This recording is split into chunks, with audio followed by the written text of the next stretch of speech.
Alright दोस्तों, तो आज मैं यहाँ पे वापस आ चुका हूँ एक और चैप्टर रिव्यू के साथ। और आज हम लोग यहाँ पे ब्लू लॉक के चैप्टर 318 के ऊपर बात करेंगे, जो यहाँ पे काफ़ी ज़्यादा इंटरेस्टिंग है, क्योंकि हम लोगों को यहाँ पे इसी चैप्टर में पता चलेगा कि सेकंड हाफ के लिए यहाँ पे ब्लू लॉक एंड नाइजीरिया की टीम की यहाँ पे स्ट्रेटेजी क्या होने वाली है।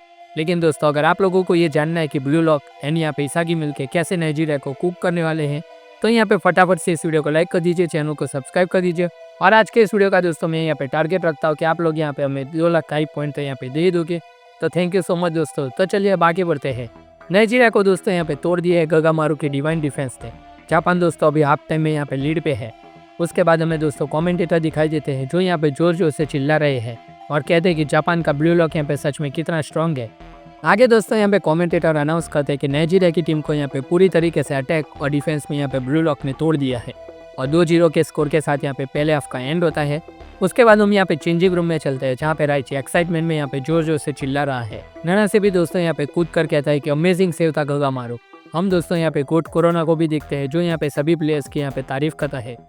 पीछे दोस्तों यहाँ पे फुगाकू होता है जो यहाँ पे गगामारू को गुड जॉब बोलता है और गगामारू दोस्तों उसको यहाँ पे थैंक करता है, जो यहाँ पे दोस्तों बहुत ही ज़्यादा होलसम मोमेंट लगता है। फिर हम लोग यहाँ पे आइको की तरफ चलते हैं जो यहाँ पे आर्यू और निको को यहाँ पे देखता है और कहता है कि तुम लोग यहाँ पे अच्छा कर रहे हो, लेकिन तुम लोग यहाँ पे ज़रूरत से ज़्यादा ही यहाँ पे अपने आप को पुश कर रहे हो। वो कहता है कि सेकंड हाफ में यहाँ पे डिफेंसिव लाइन पे यहाँ पे ज़्यादा ध्यान दो। निको यहाँ पे कहता है कि समझ गया है तुम्हारी बात आइको, लेकिन वो यहाँ पे ये भी कहता है कि अगर बॉल डिस्प्यूट की बात हुई तो वो यहाँ पे पीछे नहीं हटेगा। आर्यू भी यहाँ पे एग्री करता है और कहता है कि 1-on-1s में वो यहाँ पे कभी भी पीछे नहीं हटेगा। फिर यहाँ पे कारासो आके ऐड करता है कि हम लोग यहाँ पे एक और गोल मार सकते थे। वो चिगिरी और हियोरी को बुलाता है और कहता है कि तुम लोग यहाँ पे क्रॉसिस पे ज़्यादा फोकस नहीं कर रहे। वो यहाँ पे कहता है कि थोड़ा और शॉट्स गोल पे लो। चिगिरी बस यहाँ पे स्मग करता है और कहता है कि चुप हो जाओ और सेकंड हाफ का यहाँ पे वेट करो। हियोरी भी यहाँ पे एग्री करता है और कहता है कि कारासो खुद यहाँ पे शॉट ले लो अगर ऐसा लगता है तो। उसके बाद वो यहाँ पे चला जाता है और चिगिरी बाचिरा के पास जाता है उसके गोल के बारे में यहाँ पे बात करने के लिए। लेकिन फिर हम लोग यहाँ पे आंड्री को देखते हैं जो यहाँ पे सब देख रही होती है। आंड्री दोस्तों यहाँ पे कहती है कि लोग यहाँ पे कितने प्राइडफुल हैं और वो यहाँ पे ये भी ऐड करती है कि अब तक सेकंड हाफ स्ट्रेटजी यहाँ पे सेट भी नहीं किया। वो यहाँ पे मुस्कुराती है और सोचती है कि लड़के यहाँ पे बहुत ही तेज़ी से यहाँ पे ग्रो कर रहे हैं। और ये भी ऐड करते हैं कि ग्रुप स्टेज यहाँ पे क्लियर करना ही पड़ेगा, चाहे यहाँ पे कुछ भी हो जाए, क्योंकि सारे के सारे प्लेयर्स यहाँ पे जीतने के लिए डिटर्मिन है। तभी हमें यहाँ पे इसागी दिखाई देता है जो यहाँ पे कहता है कि जीतने का यहाँ पे कोई भी मतलब नहीं अगर वो यहाँ पे ऐसे ही खेलते रहे। इसागी यहाँ पे बहुत ही ज़्यादा सीरियस लगता है और कहता है कि अगर वो यहाँ पे सेम चीज़ करते रहे तो वो लोग यहाँ पे कभी भी ग्रो नहीं करेंगे, इसीलिए वो यहाँ पे कुछ नया ट्राई करने का यहाँ पे सोचता है सेकंड हाफ में। कारासो यहाँ पे थोड़ा कंफ्यूज होता है, लेकिन वो भी यहाँ पे रेडी था और पूछता है कि यहाँ पे क्या प्लान है इसागी। बाचिरा यहाँ पे क्यूरियस है। इसागी कहता है कि उसने यहाँ पे प्रैक्टिस में ये ट्राई किया है और वो एक यहाँ पे फॉल्स लाइन में खेलेगा। सेकंड और थर्ड लाइन के साथ यहाँ पे वो लोग पुश करेंगे और अगर ये काम किया तो उनके पास यहाँ पे ज़्यादा अटैकिंग ऑप्शंस बन जाएंगे। आइको यहाँ पे कहता है कि ये पोजीशन तो यहाँ पे इंटरेस्टिंग है, लेकिन वो यहाँ पे तुरंत ही उसके रिस्क के बारे में पूछता है और वो यहाँ पे डायरेक्टली पूछ लेता है इसाकी से कि यहाँ पे स्कोर होल्ड करना भी यहाँ पे एक एक्सपीरियंस है। इसाकी कहता है कि वो भी एक सही बात है और वो यहाँ पे दोनों चीज़ साथ में करने के बारे में सोच रहा है। इन कहता है कि नई चीज़ें यहाँ पे ट्राई करेंगे तभी वो यहाँ पे सिक्योर करेंगे रिविन को।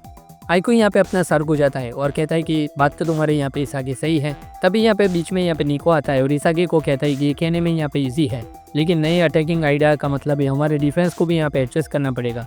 इसागी यहाँ पे बिना डीले के कहता है कि वो उसको भी यहाँ पे फिक्स करेंगे और वो यहाँ पे ईगो से बात करेगा। कारासो यहाँ पे तुरंत ये सबसे पूछता है कि क्या सभी लोग यहाँ पे तुरंत एकदम से यहाँ पे बदल सकते हैं। तभी यहाँ पे कोई और बैठा हुआ होता है, वो यहाँ पे कहता है कि वो इन है, वो होता है हमारा निटोशी जो यहाँ पे बैठे हुई है बात के। तीन यहाँ पे कहता है कि सिर्फ जीतना यहाँ पे उसके लिए काफ़ी नहीं है और वो यहाँ पे नए तरीके से यहाँ पे नाइजीरिया की टीम को यहाँ पे तोड़ देगा। फिर वो यहाँ पे थोड़ा वाइल्ड लगता है और कहता है कि अब तक उसने यहाँ पे स्कोर भी नहीं किया और अब वो यहाँ पे नाइस गाय बनना यहाँ पे बंद कर देगा। इसागी यहाँ पे उसको दिखता है और कहता है कि ऑल राइट। आइको भी यहाँ पे कहता है कि दोनों के दोनों यहाँ पे इगोइस्टिक स्टार्स है। उसके बाद हम लोग यहाँ पे चलते हैं यहाँ पे नाइजीरिया के लॉकर रूम में। वहाँ दोस्तों यहाँ पे बेलो लॉस्ट लग रहा होता है और कहते हैं कि वो लोग यहाँ पे उनको नहीं हरा सकते। उबो होना कहते हैं कि अगर वो यहाँ पे ऐसे ही खेलते रहे तो वो यहाँ पे श्योरली हार जाएंगे। तभी यहाँ पे कोई कोच से पूछता है कि सेकंड हाफ में यहाँ पे क्या करना चाहिए। फिर यहाँ पे कोच कंबाली कहता है कि ब्लू लॉक यहाँ पे इंप्रेसिव तो है और वो यहाँ पे फील्ड पे हर एक जगह से यहाँ पे प्ले सेट कर सकते हैं और यहाँ पे फिर भी वो लोग कहीं ना कहीं से गोल भी कर सकते हैं। फिर वो यहाँ पे इसागी की तारीफ करता है और कहता है कि वो यहाँ पे सच में इंप्रेसिव है।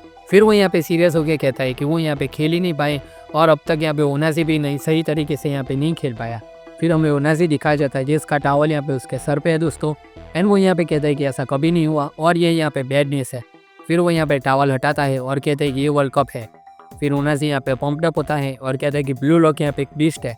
सब यहाँ पे कंफ्यूज हो जाते हैं, लेकिन उनाजी कहता है कि सेकंड हाफ में इसागी वहाँ होगा। उसो यहाँ पे उनाजी को दिखता है, सोचता है कि क्या ये यहाँ पे पागल हो गया है, लेकिन उनाजी यहाँ पे फिर जंप करता है और यहाँ पे कोच और सबसे पूछते हैं कि वो क्यों सोचते हैं कि जापान इतना स्ट्रांग है। बिलो यहाँ पे कहते हैं कि वो लोग यहाँ पे स्ट्रांग है क्योंकि वो यहाँ पे कई तरीके से यहाँ पे अटैक कर सकते हैं। रोबोना कहते हैं कि उनकी पूरी टीम यहाँ पे कूल करने की कोशिश करती है। उनाजी कहता है कि वो सही है और एक बंदा यहाँ पे कूल के लिए जीता है। फिर हम लोग यहाँ पे ब्लू लॉक के लॉकर रूम में यहाँ पे वापस जाते हैं, जहाँ पे ईगो सबसे पूछता है कि लोग यहाँ पे क्यों कहते हैं कि वो हमेशा जीतना चाहते हैं। सब पहले यहाँ पे कंफ्यूज होते हैं, लेकिन बादशाह यहाँ पे एंड में कहता है कि यहाँ पे क्योंकि जीतने से अच्छा लगता है। ईगो पूछता है कि क्यों अच्छा लगता है और इसागी कहता है क्योंकि इससे वो यहाँ पे साबित कर सकते हैं कि वो यहाँ पे दूसरों से सुपीरियर है। शिदो कहता है कि हाँ, इसकी बातें यहाँ पे सही है। ईगो यहाँ पे कहते हैं कि ये इंस्टिंक्ट उनके जीन में लिखा है और हर एक इंसान को यहाँ पे नेचर में अपनी सुपीरियरिटी यहाँ पे दिखानी पड़ती है यहाँ पे सर्वाइव करने के लिए। स्ट्रॉन्गर लोगों के पास यहाँ पे ज़्यादा चांस होते हैं अपने डिसेंडेंट छोड़ने के। वो यहाँ पे कहते हैं कि ब्लू लॉक इसी इंस्टिंक्ट को यहाँ पे जगाने के लिए एक्सेस करता है और स्ट्रॉन्गेस्ट इंडिविजुअल को वो लोग यहाँ पे बनाते हैं। फिर हम लोग उनाजी की तरफ जाते हैं, जो यहाँ पे कहता है कि अगर हम लोगों को यहाँ पे ब्लू लॉक को हराना है तो हम लोगों को यहाँ पे उन्हीं की तरह यहाँ पे खेलना पड़ेगा। वो ना यहाँ पे तुरंत ही ये पूछता है कि तुम यहाँ पे क्या कह रहे हो, कि हर एक बंदा यहाँ पे क्या गोल के लिए चाहिए। फिर वो यहाँ पे वरी लगता है और कहता है कि वो यहाँ पे गोल नहीं कर सकते जैसे वो लोग यहाँ पे कहते हैं। उनाजी यहाँ पे चिल्ला के कहता है कि कोई भी फर्क नहीं पड़ता, ट्राई करो। वो यहाँ पे कोच को दिखता है और पूछता है कि क्या वो सही कह रहा है। कोच यहाँ पे सिर्फ हंसता है और यहाँ पे कहता है कि अगर तुम यहाँ पे ये कह रहे हो तो चलो यहाँ पे ट्राई कर लेते हैं, और हम लोग यहाँ पे उनको तोड़ देते हैं। फिर हम लोग यहाँ पे ईगो की तरफ वापस जाते हैं, जो यहाँ पे कहता है कि अगर सब लोग यहाँ पे सिर्फ इंस्टिंक्ट से यहाँ पे गाइडेड होते हैं कि मैं यहाँ पे जीतना चाहता हूँ और यहाँ पे मैं सुपीरियर साबित करना चाहता हूँ अपने आप को, तो यहाँ पे बहुत ही ज़्यादा कॉन्फ्लिक्ट बढ़ जाते हैं और यहाँ पे वॉर्स कभी ख़त्म ही नहीं होते।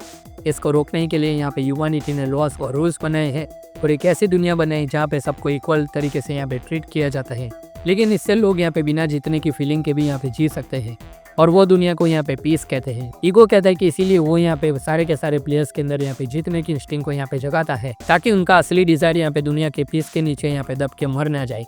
और वो यहाँ पे कहता है कि इसमें वो यहाँ पे खुद को भी शामिल करता है, क्योंकि ब्लू लॉक यहाँ पे एक लिविंग लेबोरेटरी है जो यहाँ पे उन लोगों को तोड़ती है जो यहाँ पे पीस में कंफर्टेबल हो गए हैं और उनके इंस्टिंक्ट को यहाँ पे जगाती है। फिर हम लोग यहाँ पे नाइजीरिया की टीम को देखते हैं, जो यहाँ पे सुपर हाइप्ड है, और ब्लू लॉक को भी दोस्तों हम लोग यहाँ पे पिच पे आता हुआ देख सकते हैं।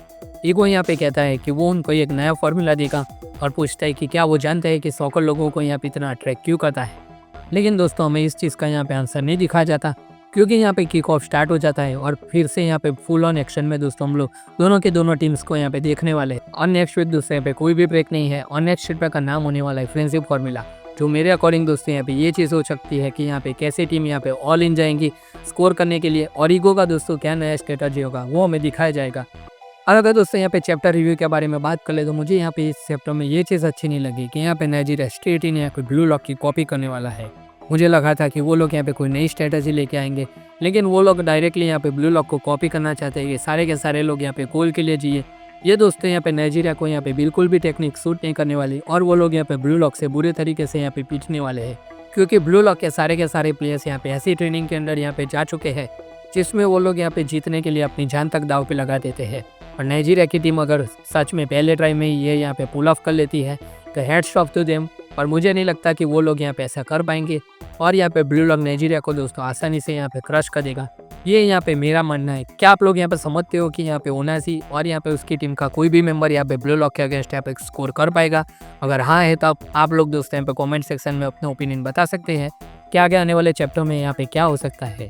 तो दोस्तों यही था ये पूरा का पूरा चैप्टर और यहाँ पे उसका explanation and review. I hope कि आपको ये वीडियो अच्छा लगा होगा। अगर अच्छा लगा तो इस वीडियो को लाइक कर देना, चैनल को सब्सक्राइब कर देना। इस वीडियो का दोस्तों यहाँ पे टारगेट है 10,000 व्यू। आई होप कि आप लोग ये टारगेट यहाँ पे कंप्लीट करा दोगे। हम मिलते हैं आपसे अगले वीडियो में दोस्तों, तब तक के लिए गुड बाय।